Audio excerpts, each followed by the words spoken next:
NP Jishar ചെയ്തു. ജിഷാർ, തലശ്ശേരി, വടകര, കൊയിലാണ്ടി, പേരാമ്പ്ര, നാദാപുരം പോലുള്ള ഇടത് കോട്ടകളുള്ള ഒരു മണ്ഡലമാണ്. പക്ഷേ 2009 മുതൽ അത് UDFിൻ്റെ കയ്യിലാണ്. 2012 TP ചന്ദ്രശേഖരൻ വധത്തിന് ശേഷം പ്രചാരണത്തിൻ്റെ ഒരു പ്രധാന ഫോക്കസ് അതായി മാറിയെങ്കിലും എങ്ങനെയാണ് UDF അവിടെ മേൽക്കൈ നേടുന്നത്? അജിംസെ, ഈ ഷിത പറഞ്ഞ് വെച്ചെടുത്ത് തുടങ്ങാം. ഈ കെ മുരളീധരനാണ് CPMന് ഏറ്റവും വലിയ ഭീഷണി എന്നാണ് ഇതുവരെ എല്ലാവരും വിചാരിച്ചിരുന്നത്. പക്ഷേ ഷാഫി വന്നതോടുകൂടി ഷാഫി അതിനേക്കാൾ വലിയൊരു ഭീഷണിയായി CPMന് അല്ലെങ്കിൽ ഇടതുപക്ഷത്തിന് മാറിക്കഴിഞ്ഞിരിക്കുന്നു. ഇതിൽ പ്രധാനമായ 2-3 ഘടകങ്ങൾ നമുക്ക് ഇതിൻ്റെ ഈ ഒരു സാഹചര്യം സൃഷ്ടിക്കപ്പെടുന്നതിൻ്റെ പശ്ചാത്തലമായി നമുക്ക് കാണാൻ കഴിയും. കേരളത്തിലെ മറ്റൊരു മണ്ഡലത്തിലും ഇല്ലാത്ത വിധത്തിൽ വടകരയിൽ ലീഗ് വളരെ സജീവമായി കഴിഞ്ഞു ഷാഫിയുടെ വരവോടുകൂടി തന്നെ. എനിക്ക് തോന്നുന്നു മലപ്പുറത്തോ പൊന്നാനിയിലോ പോലും ലീഗ് ഇത്രയും സജീവമായി ഇറങ്ങിയിട്ടില്ല.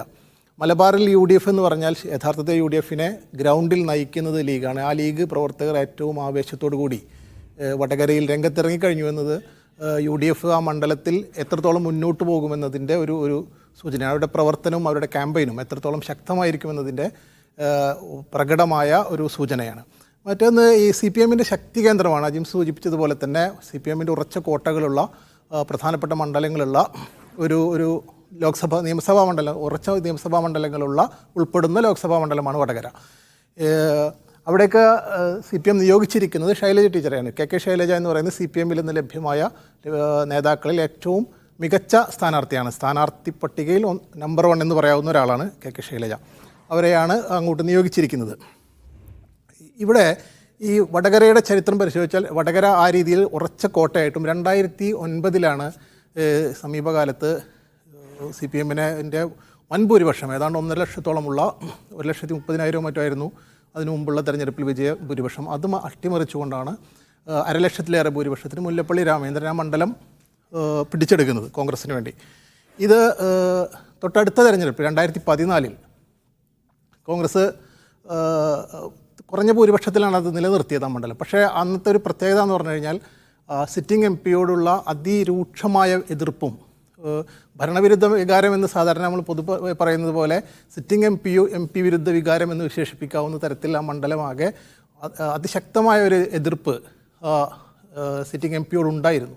പക്ഷേ അതിനെപ്പോലും മറികടന്ന് കുറഞ്ഞ ഭൂരിപക്ഷത്തിനാണെങ്കിലും കോൺഗ്രസിന് ജയിക്കാൻ കഴിഞ്ഞു. ഈ വിജയത്തിലേക്ക് അവരെത്തിച്ചത് TP ചന്ദ്രശേഖരൻ വധമാണ്. അതിനെക്കുറിച്ച് ഷിദ്ദ തന്നെ റിപ്പോർട്ടിൽ സൂചിപ്പിച്ചിരുന്നു.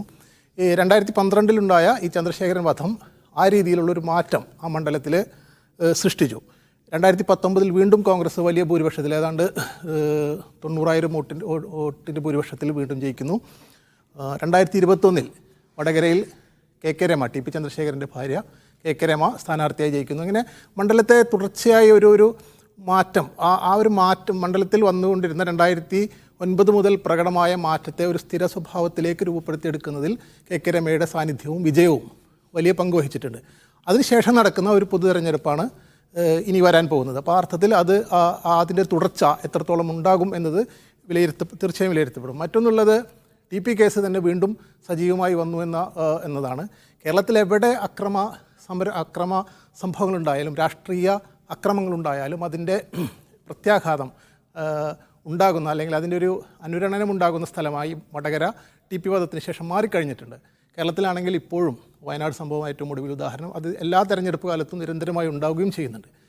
ഇതും ഈ ഒരു പശ്ചാത്തലം, രാഷ്ട്രീയ സാഹചര്യം വടകരയിൽ വളരെ പ്രധാനമായിരിക്കും. അതുപോലെ തന്നെ വടകര എല്ലാ അർത്ഥത്തിലും രാഷ്ട്രീയാടിസ്ഥാനത്തിൽ രാഷ്ട്രീയമായി വോട്ട് രേഖപ്പെടുത്തുന്ന ഒരു മണ്ഡലമാണ്.